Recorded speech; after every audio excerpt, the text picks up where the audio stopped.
Kitab 2 Raja-Raja. Lalu berkatalah Elisa, "Dengarlah firman Tuhan. Beginilah firman Tuhan.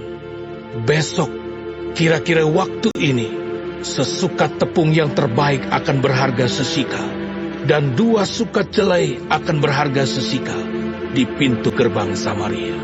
Tetapi perwira yang menjadi ajudan raja menjawab abdi Allah, katanya, "Sekalipun Tuhan membuat tingkap-tingkap di langit, masakan hal itu mungkin terjadi?"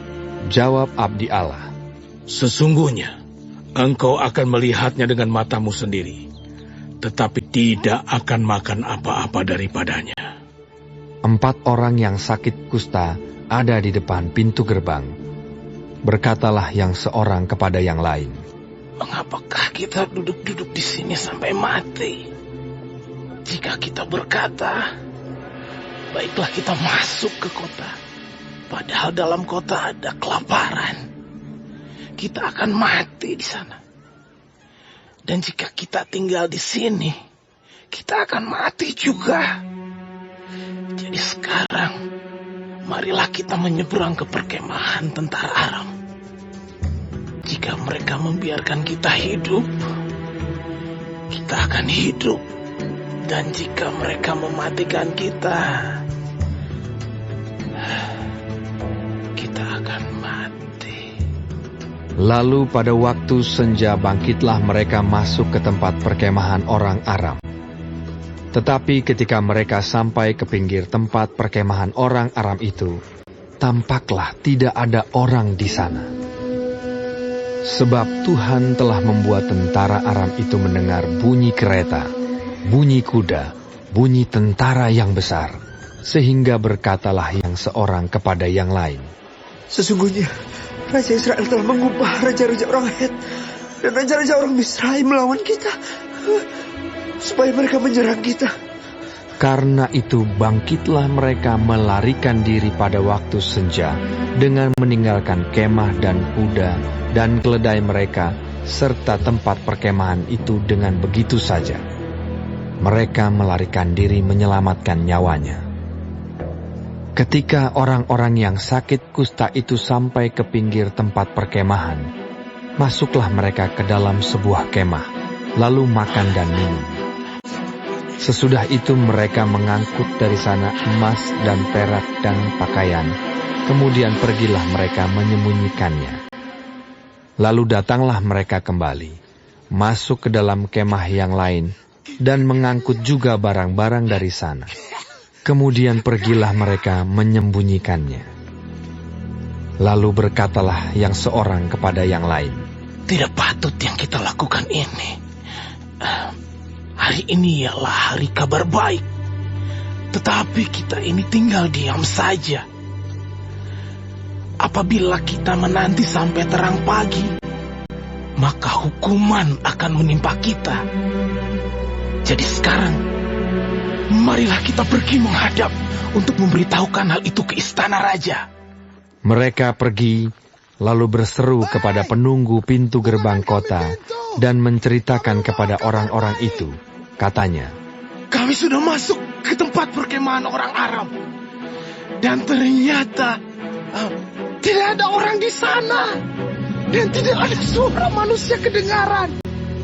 Hanya ada kuda dan keledai tertambat, dan kemah-kemah ditinggalkan begitu saja." para penunggu pintu gerbang menyerukan dan memberitahukan hal itu ke istana raja. Sekalipun masih malam, raja bangun juga, lalu berkata kepada para pegawainya, "Baiklah, aku terangkan kepadamu apa maksud orang Aram itu terhadap kita. Mereka tahu bahwa kita ini menderita kelaparan. Sebab itu, mereka keluar dari tempat perkemahan untuk menyembunyikan diri di padang. Sambil berpikir, apabila orang Israel keluar dari dalam kota, kita akan menangkap mereka hidup-hidup.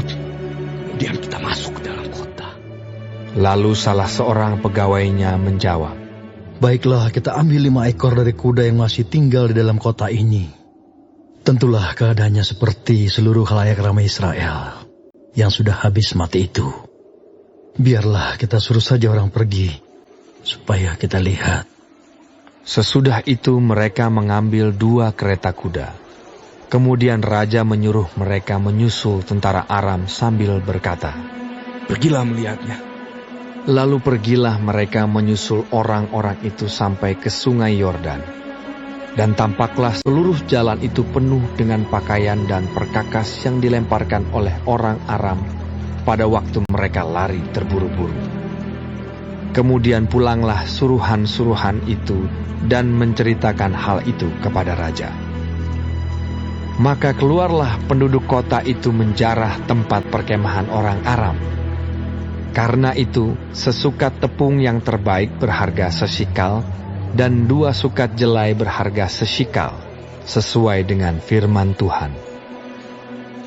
Adapun raja telah menempatkan perwira yang menjadi ajudannya itu mengawasi pintu gerbang. Tetapi rakyat menginjak-injak dia di pintu gerbang, lalu ia mati sesuai dengan perkataan abdi Allah yang mengatakannya pada waktu raja datang mendapatkan dia. Dan terjadi juga seperti yang dikatakan abdi Allah itu kepada raja. 2 sukat jelai akan berharga sesikal, dan sesukat tepung yang terbaik akan berharga sesikal. Besok, kira-kira waktu ini, di pintu gerbang Samaria. Pada waktu itu si perwira menjawab abdi Allah itu, Sekalipun Tuhan membuat tingkap-tingkap di langit, masakan hal itu mungkin terjadi? Tetapi Elisa berkata, Sesungguhnya, engkau akan melihatnya dengan matamu sendiri, tetapi tidak akan makan apa-apa daripadanya. Demikianlah terjadi kepada orang itu. Rakyat menginjak-injak dia di pintu gerbang, lalu matilah ia.